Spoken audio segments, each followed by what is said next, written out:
This is the Power Break Podcast number 142, titled Sellout or Minimalist. Hi, I'm Bob Brubaker, along with JT, as we hope you'll stay tuned as we seek to give you a little power in this break to help you succeed in the race of life. This is the Power Break Podcast, with a focus on the spiritual, the mental, and the physical aspects, all to help you succeed in the race of life. For show notes from today's podcast, go to bobbrubaker.com and follow the link for the Power Break Podcast. What's up, man? Well, we recording. We're actually recording several weeks before this is released, and this is the day, actually the official day of the anniversary of my one breath from death. Oh. Now, Jan said we should talk about it. And I said, well, it's already going to be past by the time this is aired. And she said, no, talk about it. We should talk about it. 16 years ago. Think about it. I was actually watching a podcast about the moments that changed your life. Oh. And, man, if that isn't a moment that changed your life. It sure changed my life, all right. Yeah. 16 years ago, on this date when we're recording this, which happens to be the 6th of April. Yep. I was, later in the day, I was one breath from death when my lung had collapsed at a hospital after a lung biopsy, and a doctor had erroneously pulled my chest tube too soon, and my lung collapsed. And I was fighting for my life because the air in my chest from the air seeping out of my lung closed off my airway, and so I couldn't breathe. Yeah, and I called for help, and they called for the surgery to get there to do a tracheotomy and put me on a respirator.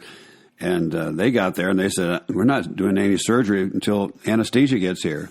Meanwhile, a good doctor, Derek Linderman, was standing there, and he said, Bob, I need to put a chest tube in, and without anesthetic, stand by. Oh, my Lord, man. But he saved my life. Yeah. And then the rest is kind of history. They put me in a coma for 3 days, and you see the pictures on my website, bobbrubaker.com, and the story there, it just looks pretty bad, but it was a 3-day improvement of my case when I actually swelled up to about 5 times my normal size. But anyway, God spared my life, and today, here I am, 16 years after my, outliving my life expectancy with the disease I have in my lungs. So. Yeah, for sure. Yeah, and I always think about that, and I always think about the first thing that flooded through you and Jan, and that was gratitude. It did. It was a gift from God. And so, well, as we start out this program today, we want to thank you for listening to our podcast. As I mentioned, we thank the Lord for sparing my life and for the opportunity to share what we come up with here on the Power Break Podcast. We appreciate everyone listening, and I reckon we ought to say a big shout out to Chris. Oh, yeah, for sure. Yeah, he had us on his podcast, Strong by Design. And we enjoyed being with Chris and Mike again on their podcast. And so, hey, Chris, as you're driving to work, you said you always listen to our podcast while he drives to work. So let me throw out a what's up. But we thank all of you for listening and spreading the word about the Power Break Podcast. As you tell others about the podcast, as you put up a rating and a review wherever you download the podcast, it all helps to get the word out, and we appreciate it. Yeah, so good. And I say it every time. I'll continue to say it. It's just humbling to know that anybody would want to sit there and have a conversation or listen to you and I's conversation, because I get entertainment out of it, but it's just awesome that other people actually get entertainment out of it. My wife likes it, but she's my number one fan. It's been my number one fan through thick and thin. That's right. Even when you were blowed up like a balloon. Yeah. When they pulled that chest. She has stood at the finish line of many triathlons. Yep. Thank you, Jan. All right. JT, question for you. What are some of the things in your life to which you can say you have been sold out? I love sold out. And I love sold out because it means you're living for something that is above you. Yeah. And man, I love sold out. You're a sold out guy. I mean, I was thinking of all the things in which you are sold out or have been sold out. Yeah, I'm what they call a reformer. So I look at something, I look at what I think may be wrong with it, I pray about it, I figure out whether it's really wrong or not, because oftentimes my heart is deceiving. I know that's shocking to people. But then once I know the right direction to go, bam. I sell out. That's You're just all the in. way I do. I am all in. And throughout my career, it's always been good as far as results, but it's funny because people who are sold out annoy people who aren't. Exactly. It really is. Yeah. So, except for the fact that when you're sold out for your wife, that's not annoying to her. it is not annoying to her in any way, shape, or form. Yeah. Because that actually brings this place of stability in your family. So. Yeah, and right. I know you are, so that's why I bring that up. Oh, yeah. And I'm sold out as far as my kids, and I'm sold out with my relationship with the Lord. I'm sold out with what I'll do for my church if they call me and ask, because there's no questions asked. I'll just do it. And when I worked as a police officer, I was sold out to getting training out to citizens that I knew could save their life in an active shooter incident. So, yeah, there's been a bunch of things that I've sold out to. And the cool thing is all that work was so rewarding to me personally. God rewards you with that feeling of peace and contentment. And it's through all the work that he has you do, that he's, as scripture would say, that he prepared me for good works that he knew would happen in advance, right? Right. He prepared for you before the foundation of the world. Yeah, exactly. So how about you, man? You sell out on everything, man. I love that. Well, that's about the way you. we are. I mean, that's why we're such good friends, because we're a couple of sold out guys.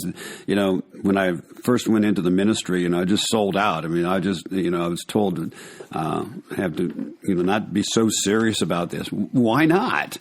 What? Yeah, that's the thing that used to make me laugh. People would come to me all the time, and some of the older, maybe a little crotchety guys on the force would come and be like, "Hey, that new guy keeps pulling traffic, and I got to go back him up." I'm like, "Are you really complaining because he's making you do your job? Get out of here!" I think both of us, though, athletically, I was blessed to not just participate in triathlons, but pick up the Ironman triathlon. And when you do that, you have to be sold out to it. Oh, boy, you better be. But in order to keep a life, you have to be creative about how you get your training in. Right. And so, being sold out for that. And anyway, it's just, we found if we're going to do something, we're going to do it right, jump in with both feet and just make sure you do it. Yeah, one of the things that convicted me, and it will always convict me, is you say things are important to you, but then when you look at your time, actually keep track of how much time you spend dedicated to each thing that you say is important to you, you figure out whether it's really important to you or not. So especially when I started to sell out for Christ and really started to focus on living for him and doing things for his church and trying to do things for other people and not putting myself first, when I did that, I sat down and I reorganized my life based on what I spent my time doing. Oh, it was super important. That's perfect. That's how time management goes. Yep. Not just say things are important, but demonstrate it on the way that your schedule's out. What are some signs? I guess we've kind of hit on this, but what are some signs of being sold out that you see? Man, a complete dedication is really something, and an organization going into it. So you sat down, you knew 100%, and you're also that person that's not going to waver. You talked about the wavering thing a little bit when you were talking about you better be sold out for a triathlon. Mm-hmm. If you're doing a full triathlon, if there's any mental weakness there, you're not going to finish. Yeah, right. It'll come out during the race. Yeah, you're not going to finish. Yeah. I mean, how about you? What do you think as far as just the things that you look for, like, that person is definitely sold out? Yeah, well, I think that how enthusiastic and passionate they are about whatever it is, and also, as you mentioned, the schedule. We do what we want to do. We do, yeah. And so when a person says this is important, but they don't have any time for it, I say, no, you're not really sold out. Yeah, for sure. Well, we're talking about being sold out today, and what happens is we tend to venture toward a minimalist attitude of just getting by, and we miss out on the things that we say that are really important. Now, here's what Jesus said. If anyone would come after me, let him deny himself, take up his cross daily, and follow me. He also said, whoever does not bear his own cross and come after me cannot be my disciple.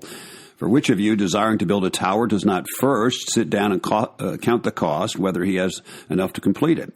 Otherwise, when he has laid the foundation, is not able to finish, all will see it and mock him. This man began to build and was not able to finish. He goes on in verse 33 of Luke 14 to say, therefore, anyone who does not renounce all that he has cannot be my disciple. Man. So is it being sold out or are you a minimalist? There you go. And honestly, the two don't jive with each other. So you can't be, I was going to say you can't be both, but there are certain things I'll minimalize to get to the stuff that I know is important. So, you can't do everything great. Or you become a train wreck sometimes. Right. And we'll talk about it in the article of Sellout or Minimalist. But as I mentioned in the article, that there's a new phenomenon known in endurance training as minimalist training. Oh, yeah. And the reason that has become, I'll just say it now, but just the reason that becomes so popular is because for the longest time, endurance sports, people felt like they had to do over the minimum, not only over the minimum, but over the maximum. So that actually people were going to events just worn out.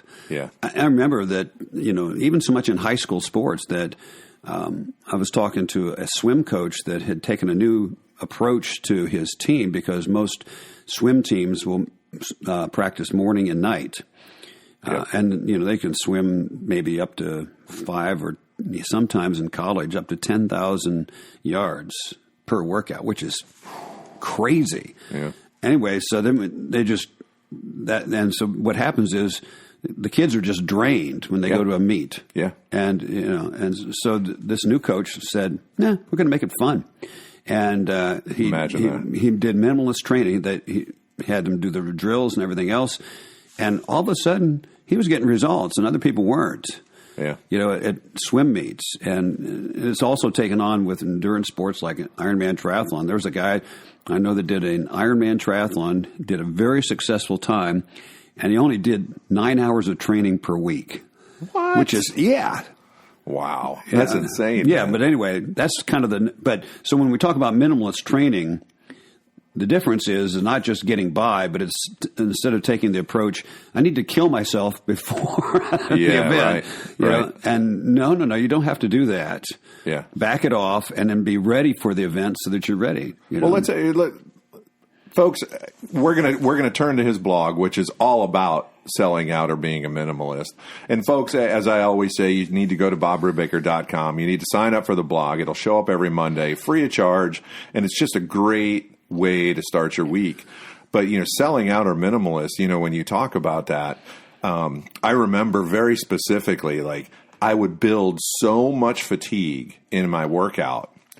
And I ran into this guy who was just super fast. He's just super fast. It was a guy who, Frankie Lopez's, it was one of his friends who was actually a professional cyclist. And he said, man, chill out. I'm like, what? And he's like, chill out. He's like, just go for a ride. Enjoy the ride, but do it for longer than you normally would.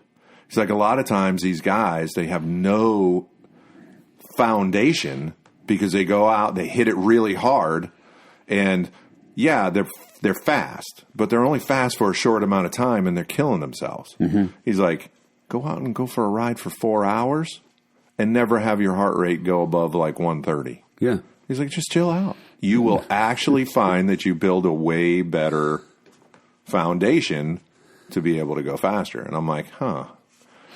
Yeah, that's you go to the typical group ride and bring that up and see how many people jump on board with that. I know one of the fastest guys around here, and I've seen his Strava, and his Strava is chilling out almost all the time. Yeah. He hardly when he doesn't chill out, his intervals are crazy fast. But man, he just likes to ride his bike. Yeah. Yeah, and he's having fun while he's doing it. But yeah, let's talk more about that in your blog. Okay, Sellout or Minimalist. I was talking about that, and I started out with the whole minimalist training and why it's so popular. But it's interesting, in Jesus' day, the religious leaders were kind of wanted to be minimalist. That's why they approached Jesus one day and said, what's the most important part of the law? What's the most important commandment? And what they wanted to do is what can I do to just get by? By the way, you almost went into your Pharisee voice, which is the coolest voice ever, but you didn't quite pull it off. What's the most important commandment?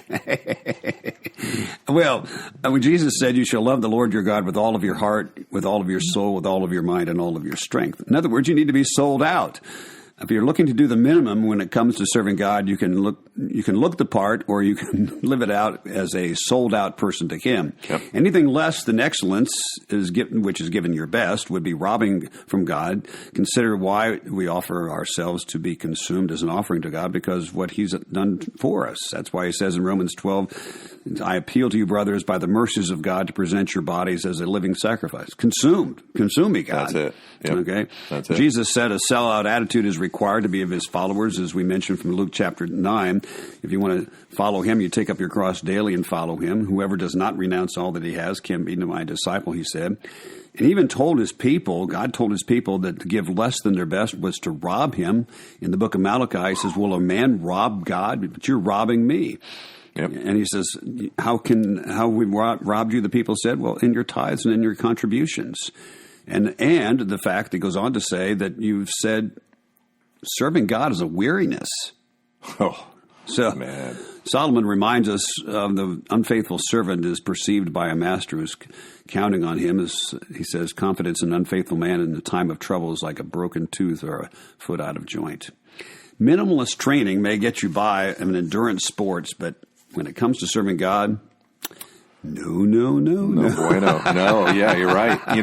It's funny. I used to spend time when I first started to go to church and I first started to volunteer. I fell into that horrible worldly habit that almost everybody I know has, which is, why am I the one putting in all this work? Nobody else is doing anything. Oh yeah, we look right? we look at others. I could care less. Yeah. Would I encourage anybody to get involved? I would, but that's because that's what God's telling you to do. But the simple truth is I'm not here to sit there and compare that. I need to know that what I am doing is being sold completely out. You're giving the best. Yep, that's it. Yeah. Well, check it out. The blog, of course, is called Sellout Or Minimalist. It's found at bobbrubaker.com. Check it out today. So what else is happening, Bob? Any news? Well, talk about being sold out. I thought it was a good time to bring up the book that my wife and I put together called Strength Training for Your Love Life, which is a 40-day challenge of things that will help your relationship with your wife or your husband. Strength Training for Your Love Life. It's found at bobbrubaker.com. Scroll through the resources down to the books, and you'll find Jan and me right on the cover there. Strength Training for Your Love Life. And while you're at bobbrubaker.com, check out the sermon links to the sermons I preach here at Christ Community Presbyterian Church. I love the fact that you picked that book for this topic, because one of the places where we kind of will minimalize things is in the things that we take for granted. And oftentimes we take our spouse for granted. Exactly. And I've been guilty of that too. So there's no judgment here. But we need to just kind of reset ourselves with that. And that's such a great book to do that. Yeah. Well, thanks, JT. Yeah, you're welcome, man. I love it.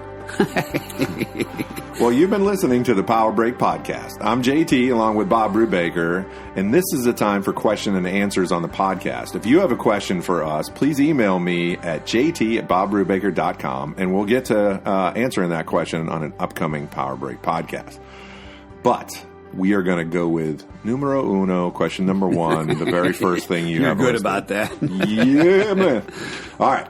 Sold out to God seems pretty extreme to some people. And to be honest with you, it probably seemed extreme to me too when I first started, yeah, because there's this insinuation that if I'm sold out for something else, then I'm not going to get anything out of it, which is so wrong.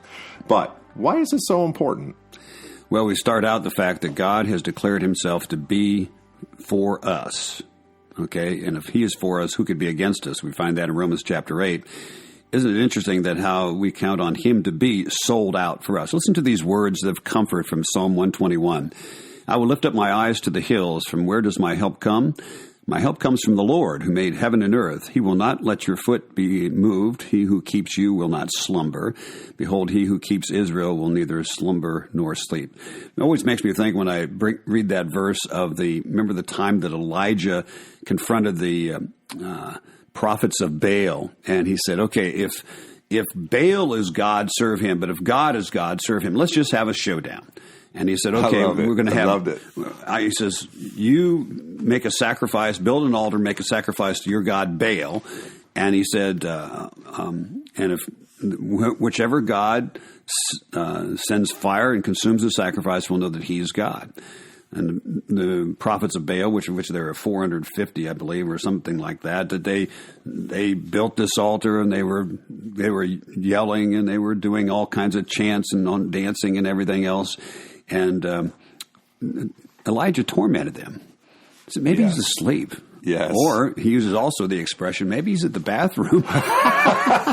You know something? How awesome is that when you have that much confidence in your God? Yeah. And, of course, we got to say the end of it, though, because Elijah rebuilt the altar of the Lord and, matter of fact, had water poured upon the sacrifice 3 times. He just stood back and said, Lord, let these people know that you are God and I'm your servant. And fire came from heaven and consumed the sacrifice, consumed the altar, and the people realized that God is God, right? But anyway, he does not sleep or slumber. We count on that, right? God is not asleep. And so he's sold out for us. He's always there for us. Always cast our cares upon him because he cares for us. Listen to what this says in Isaiah 49. The Lord comforted his people and will have compassion on his afflicted. But the people of God, Zion, said, the Lord has forsaken me.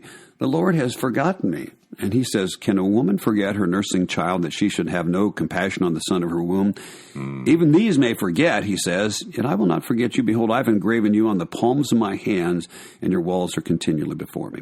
So when God says, to serve me, you need to be sold out. Love him with all of your heart, soul, mind, and strength. He commands us to be sold out for a purpose because it's the only really, truly way to enjoy his best for us. And anything less is robbing him of what he justly deserves because he's sold out for us. He gave us his only son. And turned his back on him. Yeah. Yeah. I mean, it's funny. I had a conversation with one of my neighbors, and he's from Massachusetts, so I never call him Mark. It's always Mac. Mac! Well, you live there, so you can say that. That's true. You grew up there. Oh, yeah, I did. That's where Granny was. Johnny. Yeah, I was Johnny up there. Hey, Johnny. I'm like, good gravy. It's not Johnny. Anyway, but he and I were having a conversation because Mark is a man of God, absolutely, deacon in his church, just a great dude. And he was talking about the birth of his second child. And he's like, I just got to know. I just got to pick the brain of somebody who looks at the miracle of life and thinks there's no God and thinks this is all just random shenanigans. He's like, I gotta talk to one of those people. I was like, well, you stopped in the wrong driveway because I already know it's not. But it's just so amazing when you look around. In every direction, you're like, man, this is just crazy. So we really don't have an excuse, do we? We sure don't. No.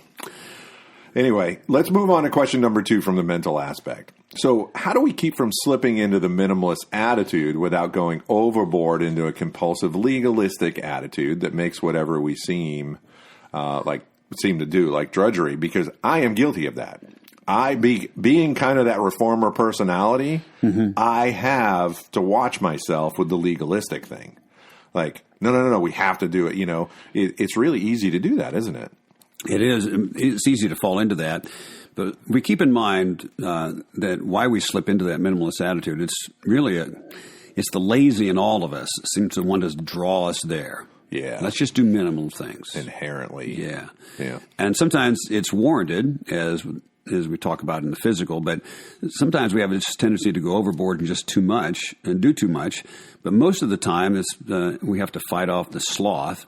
Even ever notice that how many times the book of Proverbs talks about the sluggard or the one who is slothful? And it's never positive, is it? No. Yeah. So we all have that lazy side. So we don't want to jump into that. But secondly, keep in mind the goal that we have in mind, the pleasures of achieving that goal. Okay, that's, be it like crossing the finish line. Yeah. Or hearing from the Lord Jesus Christ, well done, good and faithful servant. Yeah. And so he's not grading us on how great our performance is, but rather how excellent our performance is. Now, excellence is different than perfection. Perfectionism is, God is the only one who's perfect. We cannot be perfect, but excellence is when we've given it our very, very best. Yeah, exactly. And, I learned a lot from one of my friends who's a worship leader, and he's really like me. He wants it to sound as close to perfect as possible. Mm-hmm. But he says over and over again, he's like, listen, we do that work. As long as we did that work, however, it turns out it's just fine. Oh, yeah. But we did the work, and we were sold out for it. So, when that mess up happens, like this Sunday, Easter service, I doubt anybody noticed, but we had our backing tracks skip one beat. Uh-oh. So everybody was off by one beat. And it was like, oh, this is so distracting. It's like, so half the team's trying to get back on. The other half is like, let's just play through it. Nobody will notice. And, those things happen. Well, afterwards, you can't be upset about that because everybody prepared and was ready to go and sold out for Easter, which, my pastor always calls it. He goes, that's our Super Bowl, man. That's when we need to make sure we're on our A game, right? Yeah. I would argue we need to do that every weekend, but I'll work my way up to that with some of, Right. Yeah. But, the being a minimalist thing, it is our tendency, isn't it? It is it's a tendency. Scary. Instead of facing whatever we're going through as hit and miss, which is more likely to miss, we figure out ways to take it, and which takes breaking down what we do in smaller pieces, inch by inch, and to make sure we're not legalistic. We're not just we're not perfectionists. Yeah. But we're giving our best on every aspect of what we're doing. And then we see progress. Yeah, for sure. One of the best things that ever happened to you, my friend, was that whoop. Yeah. Because it called you out when you were being too legalistic with your training. You're absolutely right. Yeah, yeah. Whoop, whoop! When are we getting sponsored by those guys? Because they're awesome. Anyway. All right, let's turn to question number 3, which honestly, that was a good segue, and I didn't even do it on purpose. Let's talk about minimalist training. We've already talked a little bit about it and how it really is, sometimes it's the right thing to do. Sometimes it's not the right thing to do, and you need to know the difference between it. But on the physical side of life, let's talk a little bit about that. Well, the point is that people that take on big athletic goals have a tendency to go overboard and do too much to the detriment of their health and their training. For the longest time, people that were doing marathons thought they had to do a marathon to train for a marathon. And the problem is they didn't allow themselves time to recover from the marathon they did in training before the marathon they did in racing. And so they go into the race tired, and then they wonder why they bonk about 2/3 of the way through.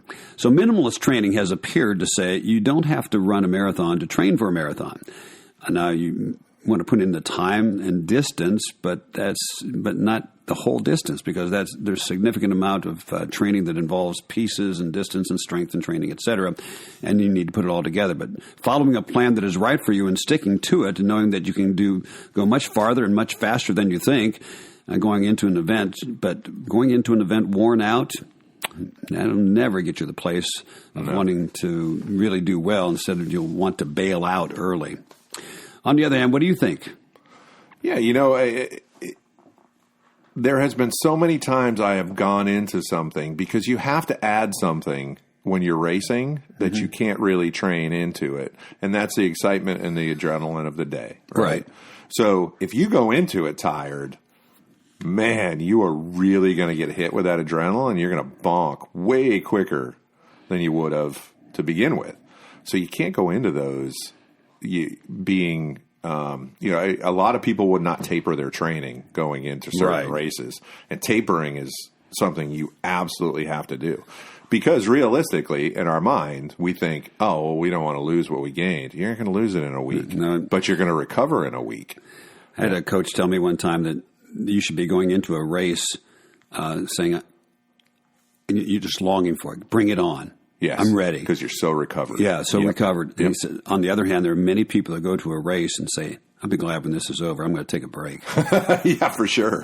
For sure. It doesn't work. Yeah. Well, anyway, that takes discipline to put this all together. And as we always say, discipline makes the difference in all aspects of life. Check out today's show notes at BobBrubaker.com. Click on the Power Break podcast. Today is show number 142.